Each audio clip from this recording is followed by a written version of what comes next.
We all know what skyscrapers are, but what are groundscrapers? Effectively the opposite of a skyscraper, a groundscraper is a large building that sprawls along the ground rather than soaring into the sky. The term came to prominence when Google unveiled plans for a groundscraper that will become their London headquarters.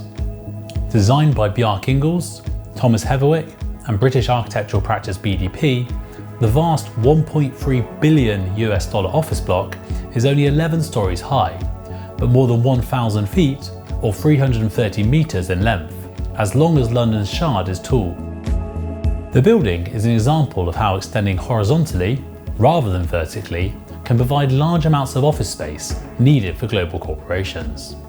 The building will create over 1 million square feet of space, around 80,000 square metres, and become home to some 7,000 Googlers. Google's new UK headquarters is one of many groundscrapers being built around the world. In California, another tech giant, Apple, is also building its headquarters. Known as the Spaceship, the giant circle-shaped office is only 4 stories tall, but more than 1 mile in circumference. Other prominent examples around the world include the Vanke headquarters in Shenzhen, China. Designed by American architect Stephen Hull, this office block is as long as the Empire State Building is tall. Germany's largest office building, the Square in Frankfurt am Main, is another example of a groundscraper. Built on top of an existing train station, the 9-story building is 2,200 feet or 660 metres long. This is longer than One World Trade Center is tall.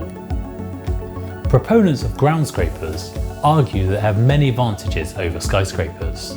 They do not impact a city's skyline, are comparatively cheaper to construct, and are more energy efficient, as towers often demand a greater degree of mechanical climate control. Groundscrapers can also create more socially inclusive spaces that encourage interaction between staff and people outside the workplace. Of course, one clear disadvantage is that groundscrapers occupy more land, which can be more expensive. Groundscrapers are not a new phenomenon. One of the first buildings to be referred to as a groundscraper was Merchandise Mart in Chicago, which opened in 1930.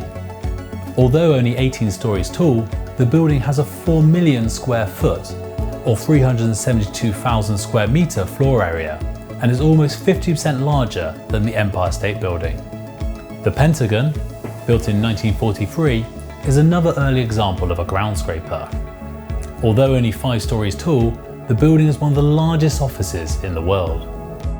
If you enjoyed this video and would like to get more from the definitive video channel for construction, subscribe to the B1M.